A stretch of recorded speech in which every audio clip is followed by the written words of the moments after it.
Femme, battante et généreuse, on sait que ses valeurs sont ancrées à gauche. Vous l'avez sans doute connue en qualité de ministre de l'Enseignement ou encore en fédéral ministre des Pensions et des Grandes Villes. Elle est actuelle députée européenne et elle fait partie du groupe Alliance des progressistes, démocrates et socialistes au Parlement européen. Vous l'avez toujours pas reconnue? C'est bien Marie Arena qui est aujourd'hui présente sur notre plateau. Journée de l'Afrique, donc c'est la 6e édition. Et en quoi consiste concrètement cette 6e édition? Alors je pense que c'est important pour le Parti socialiste ici à Bruxelles de travailler avec les personnes qui sont d'origine africaine depuis des générations, qui sont ici installées et qui avaient envie de nous dire, nous élus représentants du peuple, ce qu'ils avaient envie de voir dans nos politiques, ce qu'ils avaient envie de faire prendre en considération par les politiques à tous les niveaux de pouvoir, que ce soit fédéral, régional, communal aussi et européen. Et donc, depuis 5 ans, nous travaillons ensemble. C'est un peu une forme de démocratie participative, je dirais, faite avec la communauté dite subsaharienne, et donc qui vient d'Afrique subsaharienne. Et dans cette édition, c'est la communauté elle-même, ce sont les gens d'origine africaine qui nous ont dit « nous voulons travailler sur un certain nombre de thèmes ». Et donc ils sont venus avec des thèmes tels que l'entrepreneuriat, comment effectivement donner la possibilité à des personnes de créer leur propre entreprise avec leur bagage, qui est un bagage culturel, un bagage d'éducation, un bagage de réseau, de connexion. Et donc l'entrepreneuriat est important, la culture, comment valoriser la culture de cette communauté africaine qui est riche de toutes ses origines. Et donc il est important que nous puissions avoir cette diversité culturelle, mais aussi par exemple aussi la diversité dans les médias. Et donc toutes ces thématiques ont été mises sur la table et vont être organisées par des conférences où nous aurons des intervenants qui sont des experts et aussi des tables rondes qui vont approfondir avec des questions plus particulières toutes ces questions. Et quelles sont les finalités depuis 2013 par rapport à ces journées d'Afrique? Parce qu'on voit souvent qu'il y a souvent des éditions qui se précèdent, mais au concret, qu'est-ce qu'il y a comme finalité par rapport à ces projets? Alors concrètement, au terme de chaque rencontre, telle que celle-là, au terme de chaque journée, on se retrouve entre élus et on fait un état des lieux en disant, par rapport à ce qui nous a été dit lors de cette journée, comment est-ce qu'on peut réceptionner ces préoccupations et comment on peut les traduire dans une action politique. Je prends un exemple, il y a eu une édition où nous avons travaillé sur la question des mutilations génitales. Grâce à cette sensibilisation pour laquelle nous étions, je dirais, beaucoup moins attentifs à cette question, eh bien, on a pu créer, soutenir des organisations telles que le GAMS, qui est une organisation qui travaille ici, mais aussi en Afrique, contre les mutilations génitales. Donc c'est un exemple suite à ces rencontres. Nous avons aussi travaillé dans le cadre, quand nous étions au fédéral, sur la coopération développement, et donc il y avait une demande de la société civile d'origine africaine de dire « mais pourquoi vous ne vous appuyez pas sur les compétences de ces personnes ici en Europe, qui sont finalement une diaspora importante, pour pouvoir avoir des programmes qui soient plus adaptés par rapport à la coopération ». Eh bien, il y a eu la participation de ces personnes dans des plateformes de la coopération-développement.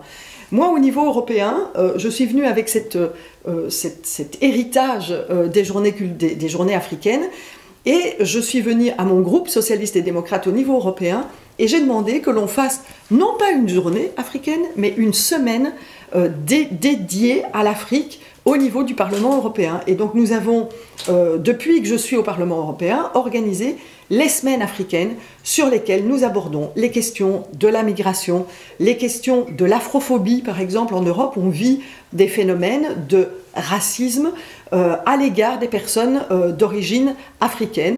On ne parle pas de la question de l'afrophobie, qui est finalement le racisme le plus répandu au monde aujourd'hui. Et donc nous allons aussi travailler sur cette question.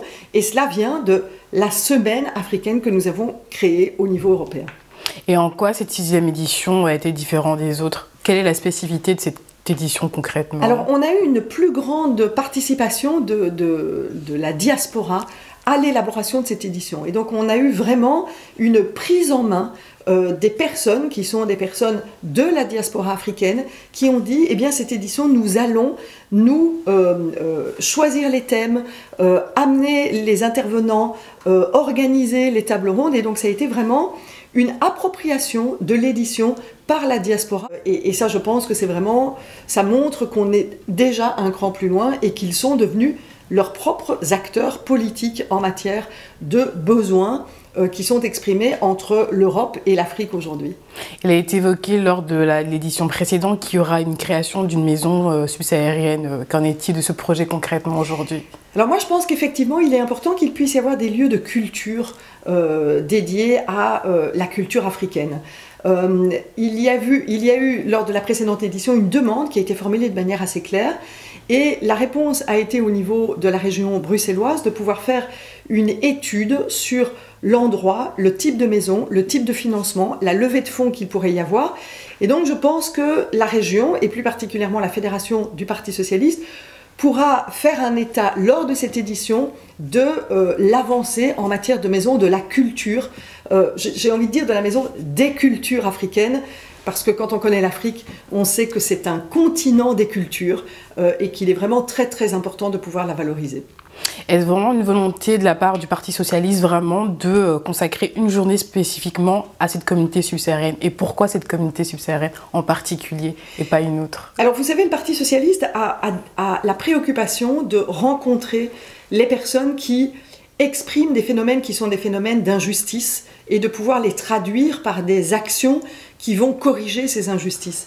Or aujourd'hui, l'Afrique et les personnes issues de l'Afrique sont victimes d'un certain nombre d'injustices. Des injustices par exemple de discrimination, d'accès à certaines études, d'accès au logement, mais aussi les discriminations du continent africain. Aujourd'hui, quand on parle de l'Afrique, on ne parle que de la question migratoire, et quand je dis que, ce n'est pas un petit phénomène. J'étais la semaine dernière en Gambie, la plupart des jeunes gambiens n'ont qu'une envie, c'est de quitter la Gambie et de venir en Europe, et on les retrouve dans le cimetière européen qui est la mer Méditerranée. C'est un désastre ce qui se passe, et donc le Parti socialiste est porteur de ces demandes, et c'est la raison pour laquelle il s'intéresse à cette communauté, parce qu'elle demande qu'il y ait une réparation de ces injustices. Et je suis assez fière que le Parti socialiste se soit porté garant de ces réparations d'injustices qui aujourd'hui frappent particulièrement les Africains, Africains en Europe, mais également Africains en Afrique. Vous savez, aujourd'hui, la plupart des Africains qui vivent en Europe ont beaucoup de difficultés à être recrutés, il y a des discriminations à l'emploi, et en même temps, ils doivent aussi penser à leurs familles qui sont encore en Afrique, parce que la situation dans pas mal de pays d'Afrique est une situation extrêmement instable et extrêmement pauvre.